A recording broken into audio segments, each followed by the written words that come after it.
I know even when we were talking beforehand, Larry, about wanting to have an interview, I was just like, oh, wait, you should have just saved that. That's very interesting information. But we And talked, yeah, and if we had yeah, recorded what we talked about. We had a whole bunch of stuff we I talked know. about There's last time. Just there's so much to talk about with just you and your career, and I would love to dive into, but I think for this one, we're just gonna focus it down and make this a discussion about our impressions of X-Men '97. And I okay, think we have a pretty special and unique perspective on that since all three of us worked on that cartoon back in the '90s. yep, yep, You were a major part of that yourself, Larry, because since you were the producer of that, and then Rick, you were one of the main storyboard artists on that, and you did quite a few designs as well. As I Yeah, the designs were pretty much Will and I, and what Will did, I went over and put my line on it. So I really had a lot. I touched most every character in the main lineup initially. yeah, yeah. that's great. And then I just sort of came on in the middle of the process, totally by luck. I just lucked into being able getting a chance to be Rick's one of his revisionists, and that was my ushering into the industry. I Mm, was already a huge X-Men fan, um, mainly of the comic books, right. uh, especially the Claremont John Byrne era, and leading into the Paul Smith and Jim Lee. But I was also a huge fan of the rarely seen Pride of the X-Men, and that was Mm, like, wow, this is it can be done. yeah. So somebody that loved the X-Men actually put this thing out, and it was just evident in every aspect of it. And to later learn that Rick and Larry, along with Will, you guys were like the main architects of that pilot, which helped launch into the regular series. That was quite thrilling. Release me, I command it. Yeah. The So, yeah, Will did, if I remember, Will did Act One, Rick did Act Two, and I did Act Three. And mhm. I was able to find Rick's storyboard somewhere in the house, somewhere, I don't know. But I made a copy for him and I sent him a copy of his board assembled so he could have it as like a calendar thing. Um, all right, so I guess I'm gonna have to include some of this. It's just already too good, but I'll make it official. So welcome to Cartoon Insider, where cartoonists talk about animation, comics, and all things related to the medium and the industry to which we are a part. We've already introduced one another.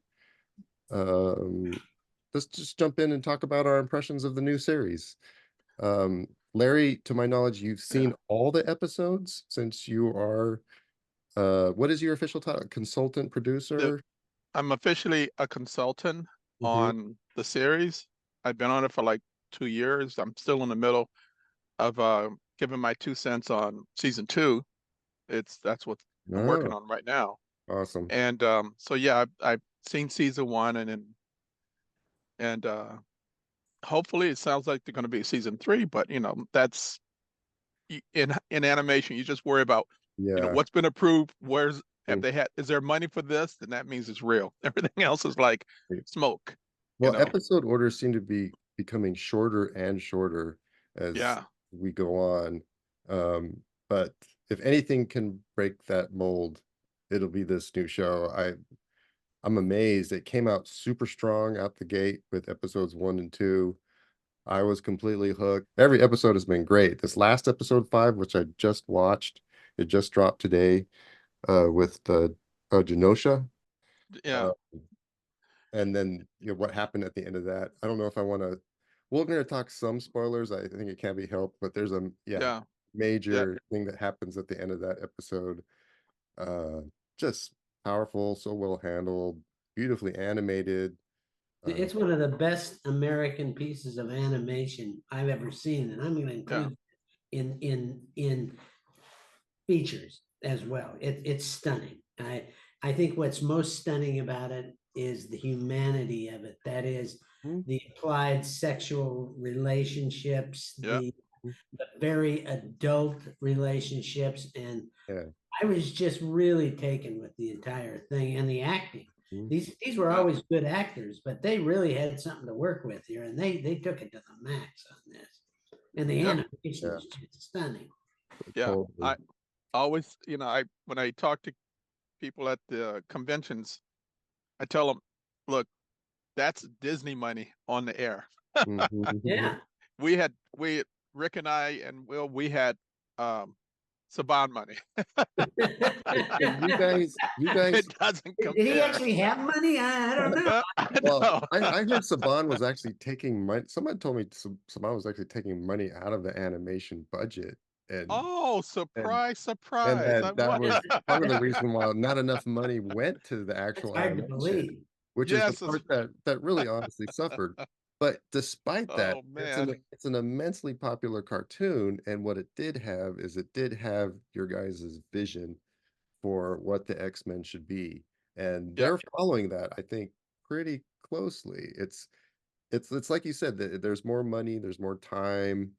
I think some of the action choreography they're doing now is like next level. So Oh they're, yeah. they're pumping it up and improving it in all the right ways, but there's still at the heart, I feel like there's a lot there that is your original series.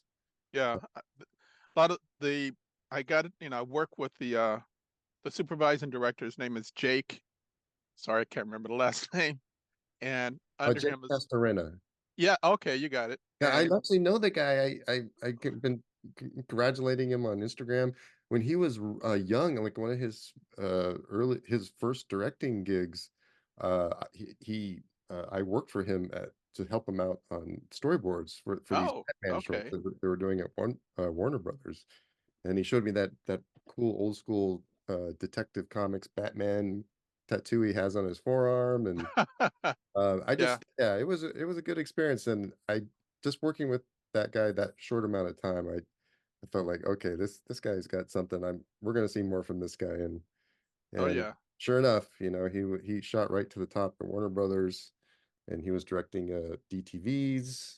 One of them was that Batman and the Teenage Mutant Ninja Turtles team up, which was a lot of fun. And then Okay. next thing I heard, he's supervised producing this new series or directing. He's supervising, if I remember the credit, it's like he's a supervising director. Hmm. Um, and he has two other directors working under him. One of them is a woman named Emmy. E.M. Emmy. Yeah. Yeah. Emmy was Well, one, I and also there's know another one. And there's another one that I can't remember his name. There's two of them. that one I can't remember. But Emmy, we had a lot of talks when I was in the studio, and she's inspired by the same guy I was inspired by cinematically, which was Hayao Miyazaki. And Oh, great. in that episode that you saw where, the big crisis happens in the episode we're not talking about, Hmm. there's a creature there that is reminiscent of the creature in Nausicaa. Oh yeah, at the end. Yes. Yeah, I could see that. She also did the episode, I think it was episode 3, where they introduced the Goblin Queen and all the weird hallucinatory Oh, starts yes. happening. There's a Yeah. shot that's like right out of John Carpenter's The Thing where this creature comes out. Comes out. Yeah, I saw Yeah, that. Yeah. yeah, There, she's killing it. yeah, she's having fun with it, and so she's bringing a lot of that type of anime Hmm. to some of the imagery that she's doing.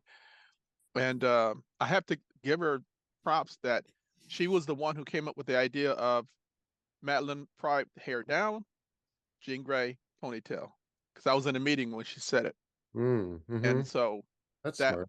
that became the subtle differences between the two in the series, and especially in the opening titles, I should say.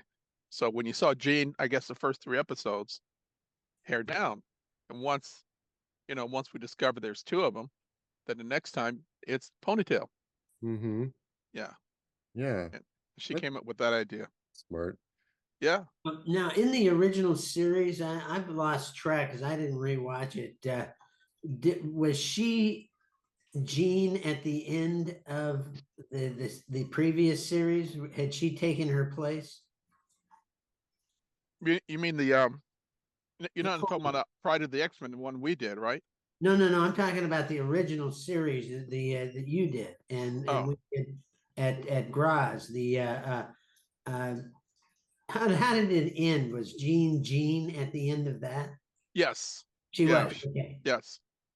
Yeah, because I Yeah. didn't think that you'd introduce this really kind of interesting adult relationship where he's had a child with somebody Else, yeah. who wasn't his wife. And Yes. it's like going, wow, this is Yeah. like, this is more like Grey's Anatomy. These Yeah. are still adaptations right out of the comic, as far as I can tell. It's Yeah. interesting gonna be interesting to watch because my heyday is, the absolute peak was the Claremont Byrne era, Dark Phoenix saga. Yeah.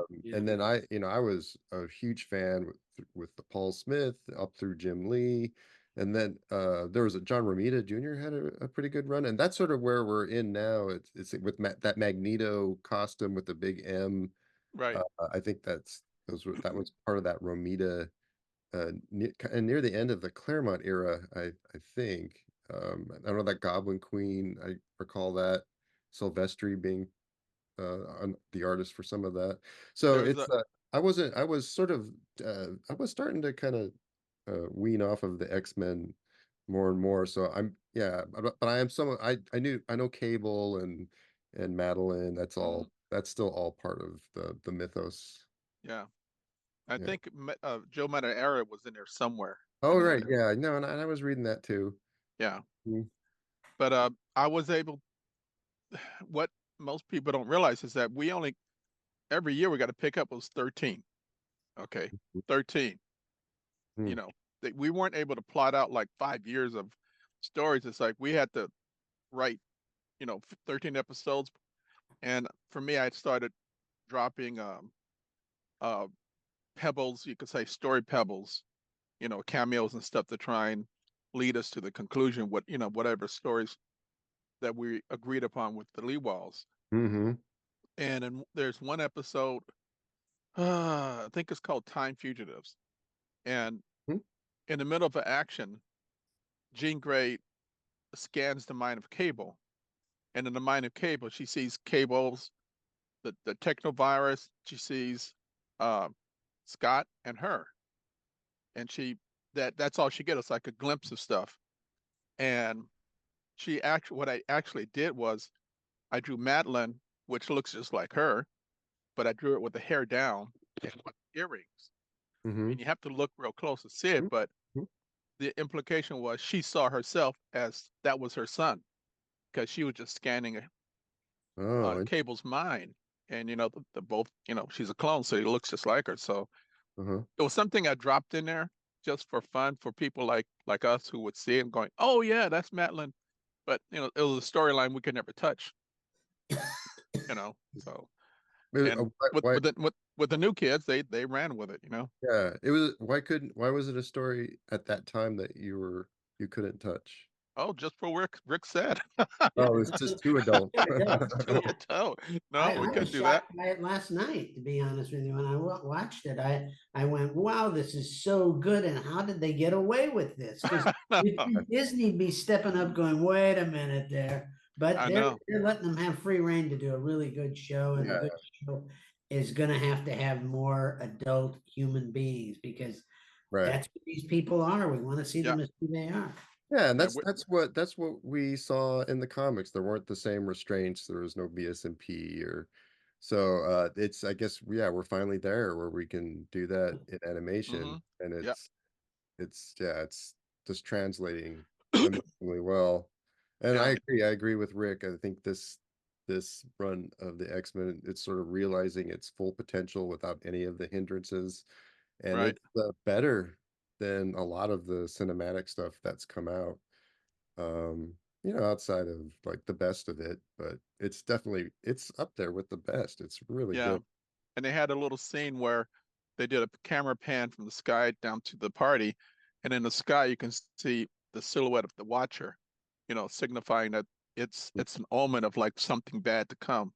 Oh, Oh, cool. and last night's show, I missed that. Yeah, I didn't. Yeah, I missed that there's too. at let's see, right after Gambit and Rogue have their conversation. Somebody looks up. Is it Magneto? He's the one that looks up and sees the sky.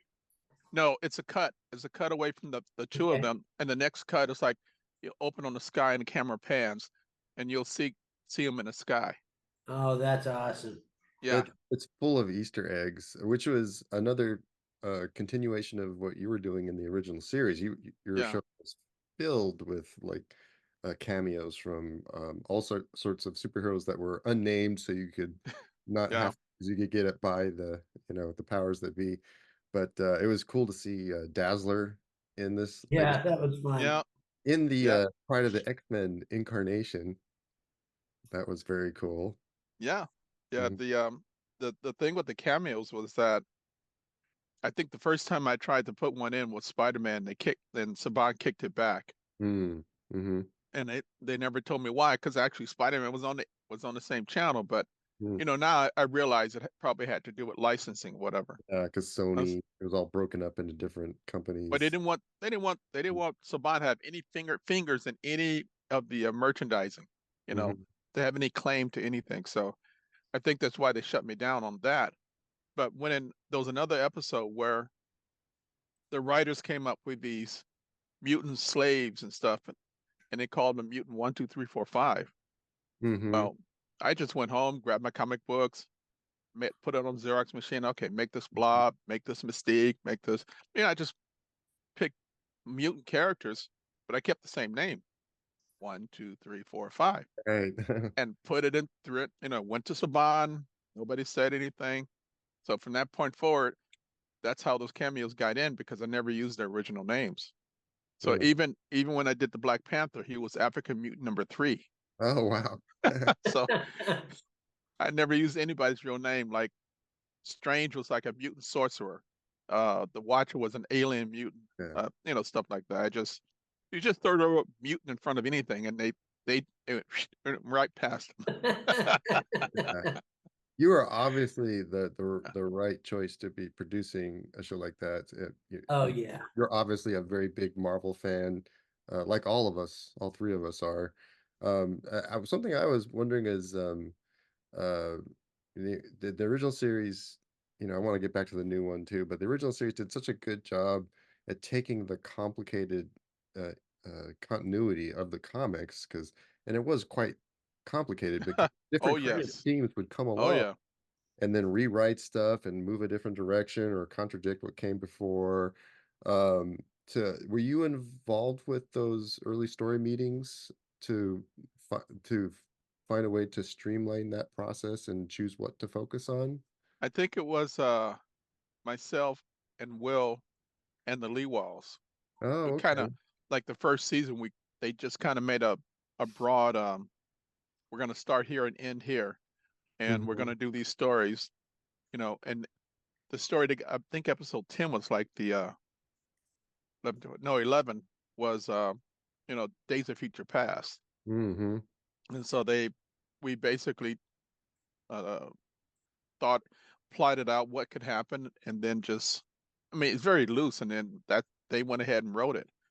hmm The ad, the advantage, I mean, in hindsight, I realize this now, but um, the Lee Walls, Eric and Juliet knew nothing about the X-Men. They knew hmm zero. Like most of the rest of the people working within Yes, animation that were your bosses, which is yes, why they needed you guys. because when uh, Margaret Lesh called all of us, myself, Rick, and Will, and the Lee Walls, Eric said, I had no idea. They went on to a meeting, and it's like he had no idea what the hell a mutant was. Oh, What's an wow. X-Men? Um, but the advantage I think happened is that they could write character dramas without being chained to the minutia that all three of us know about Marvel Mm, stuff and everything. So they could write clean character dramas once they figured out, who like who, the brother, the sister, I hate him, I love him. uh, Once they figured that stuff out, yeah.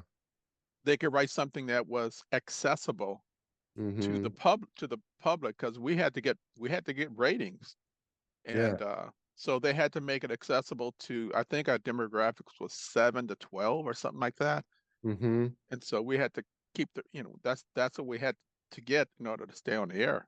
And Yeah. when And you had to get a lot more people watching than are watching today each episode. Every time they say that something got these fantastic ratings, like I think the other day I heard that the last ladies basketball game got 10 million people watching at one time, or 20 million. And I thought, wow, that sounds so small when you oh, compare it. yes, You know I, what people, what things like the last episode of MASH got, or Mary Tyler Moore, any of those which were in the, were near 100 million people watching them. yes, Right. yeah. The And now standards it's like have 2 or 3 dropped. million. Yeah, I know. Everything's dropped so low. It's like, oh my God, we got 100,000. We're doing great. That's like that used to be what a semi-successful comic book number would be. Yeah, This was wait, the reason that back in the day, when Mhm. people would ask us, or me in particular, well, why aren't you just directly adapting stuff and doing it right out of the comics exactly? And I'd have to say, well, you can't just jump into something and people don't know about it. And right. and if they don't know about it, they can't relate to it. So you got to get more than the amount of people that are reading a comic, if it is 100,000. Yep. So Yeah. you got to have at least 1 million, 2 or 3 million, At hopefully, least, yeah, watching at every least. episode. Yes. So when the X-Men did get started, it was unusual to jump into the middle of a story like that, because this is like what, 10, 15 years past the origin of the X-Men, and you Yeah. weren't concerned with it because people by then were getting an idea who some of these key characters were. Yeah. Well, it was a great choice because it was explained really well, kind of through the eyes of Jubilee. And by the end of the first episode, you sort of understood what that world was and what a mutant was. And you really just you got to jump right into the stories that were like the best, all that leading into the Dark Phoenix saga eventually, which was interesting because I know at the time, having read all the comic books, there was certain things I was like, "Oh, I wish it could be a little," because like you said, it was geared more for that 7 to 12, 13-year-old market, and so Yeah. certain decisions had to be made accordingly. It's like I wish it could just be a little like more complicated with the relationships, or a little more adult, or um that make the action could just be a little more intense. And I remember uh how disappointed I felt because I knew you guys couldn't do it. It was like when I'm watching the Dark Phoenix saga as well. What are they going to do with that? I mean, one of the things that made that great, at least at the time, was the death of Jean at the end of that story. It was so Hmm. impactful, powerful, Yeah. Yeah. Yeah. and you guys weren't able to do that. But No. hindsight, in hindsight, it actually works better because as I kept reading those comic books, and like you said, it just becomes this tangled web of different creators. And at some point, Yeah. it's like, well, what if Jean Grey didn't die? And it was like, Yeah. at the time, it really felt like, and it sort of was, it's sort of shitting on what Claremont and Byrne had done with their story. It's like, no, not really. It's like, well, so Yeah, I what does know. that mean? And then it had this complicated thing with the clone and her body. Wasn't really the Phoenix, and so that so in hindsight, it sort of works better that she just didn't die. Right. It was But sort of a blessing in disguise. the writers figured out for our show, Hmm. they didn't want to make her evil, so that's why they made the Phoenix a separate entity. So Hmm. the corruption was due to being inhabited or possessed. So Yeah. once you could get rid of the possession, then you could bring her back, you Hmm. know, to what she used to be, to Yeah, her character. worked well. Is this all you can do against me? Why do you care about this body? I love her. Yeah. Well, Tell you yeah. the truth, I'd forgotten that. Now that you're discussing it, I'm going, yeah, you're right. That wasn't an entity. It was just a force that overtook her originally. Yeah. You And guys, And with you her, guys the made it work. change. You guys made it all work. You just took, all those comics, you just sort of took the best elements out of them and streamlined it, made it very digestible for a large audience, and it became the hit that it was. yeah, I think also when we were doing the show, um, a successful show back in 1992 was either Super Friends or Scooby-Doo. Right. And Will and all of us, we were fighting. We didn't want it. They wanted to turn it into Scooby-Doo or Super Friends, and creatively we had to push them back, make them back off, because Mhm. that's what they wanted to turn it into. And I know Will and Eric were at the point of the spear in terms of politics, trying to push away all the people who tried to change it. I mean, because at one point also, I think they they didn't want to they didn't want us to use the Jim Lee designs for some reason. Well, I wanted to talk about That's that. right.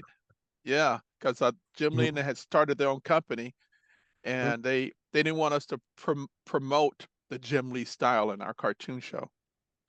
Silly. That was another thing that was because I was a younger guy, so Jim Lee hit hit me just at that right time. So I was like, wow, this Jim Lee, this new and exciting style, and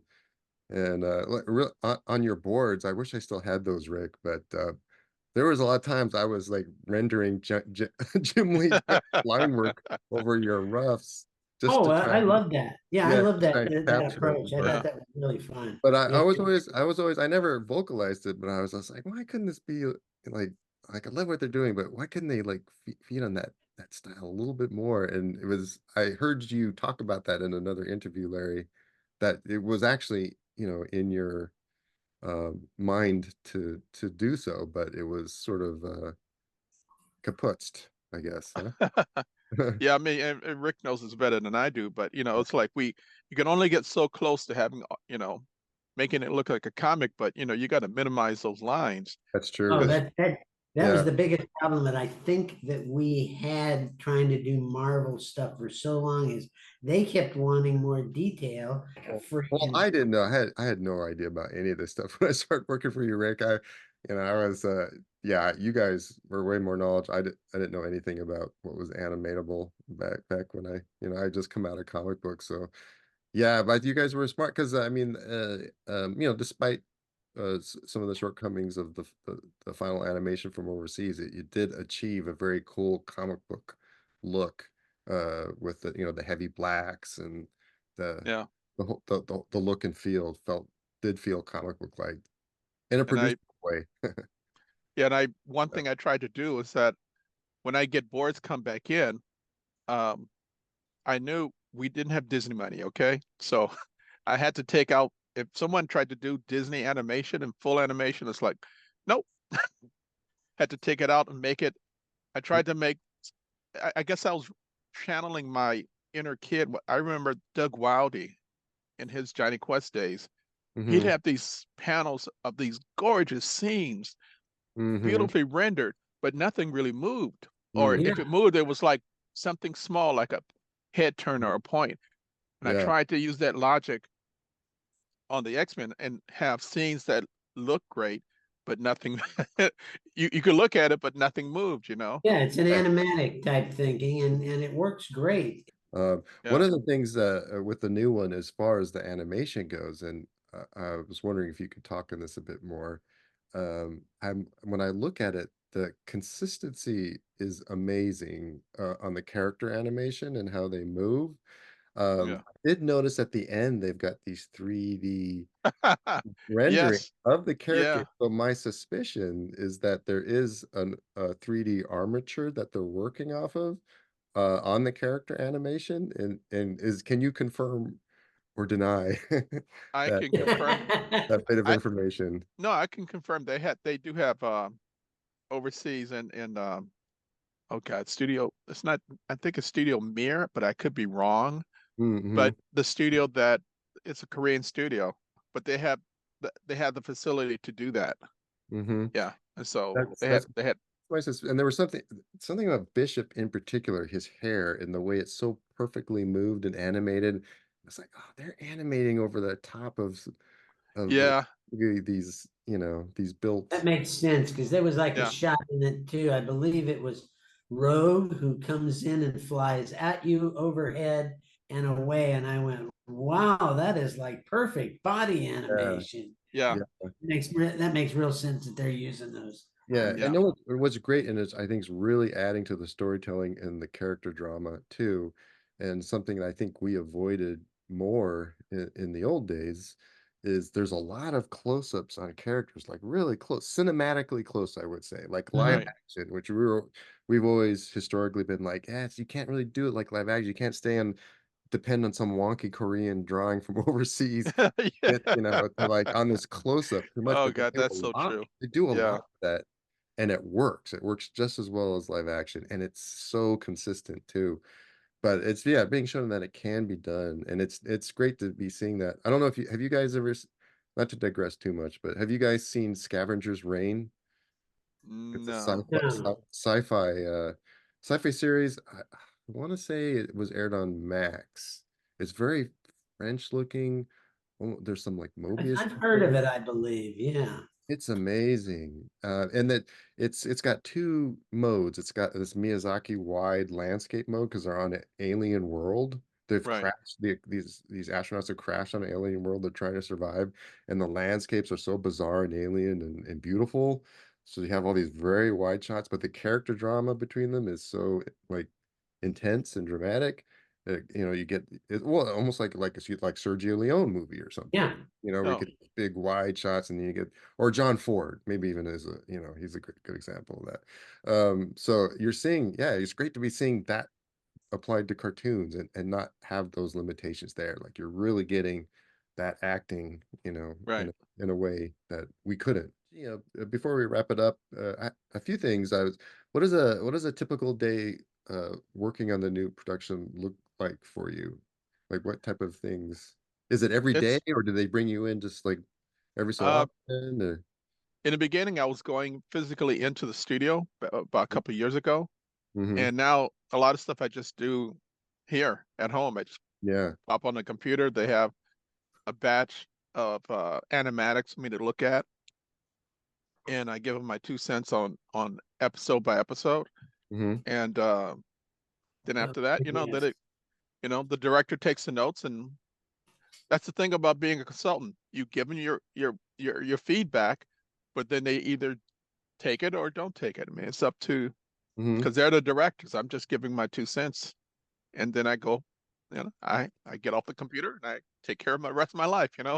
hmm So it's kind of nice to be able to be a part of it. But like Rick's been a director several times, like me, and it's like it's great not to have that responsibility of you know finishing doing all the damn work. Yeah. Oh, Well, we'll have to wrap this up pretty quick here, but the one thing I did want to ask of you guys, is there anything that you guys are working on the side that you'd like to promote or talk about? I know Rick, you have a comic strip that you're working on. a graphic novel, yeah, that I've been wanting to finish, and it's actually coming out really nicely. I like exactly where it's going at this point and what I'm doing with it. So I sat on it for a few years, and then suddenly something clicked, and I started thinking about it more, and now I've got it pretty much fleshed out, Mhm. except for the art. Someone wants to be involved in the Someone wants your conversation. attention. Yeah, She wants to go outside. There's a bird or there's a leaf All right. invading her yard or something. Well, yeah, who can blame her? I know. Myself, you know, I have nothing Oh, right you're now. going to Didn't conventions all you? the time Oh though. yeah, yeah. I've Yeah. been doing a lot of conventions. I've been getting invited, going here and there. Going to what is it, Calgary in about a couple of weeks. Nice. Mhm. So I've been going to different conventions, but um, no, I have a lot of personal projects that it's still in the back of the head. I want to try and draw. I mean, because both of you guys have gotten it, you've gotten it out of your brain and on paper, and that's what I want to do. You know, So Yeah, some, and and I think that's yeah. what the older age is good for. It's good for getting that stuff out of your system that you want to do and not doing it for somebody else all the time. Yes. You know, I Yeah. really, That's cool. And Larry, didn't you do an X-Men cover somewhat recently? Oh yeah. Yeah. A couple. I think it might have been 2 years ago now. I finally got my first Marvel cover. The X-Men to do an Mhm. X-Men #1 cover as a variant. So I got a chance to draw the X-Men, and that was actually after working for Marvel Productions for X amount of years. That was my first bucket list check. I finally got published by Marvel Comics, and that was No. cool. that was awesome. Yeah. Now, is So, that the one that I inked? yes. Yeah, Oh, how cool. because I'm Yeah. wearing the t-shirt of the back cover that Oh where yeah, there it is. Yes. Oh, look at this is that. actually my favorite drawing that we did together. Yeah. That's amazing. That looks Yeah. great.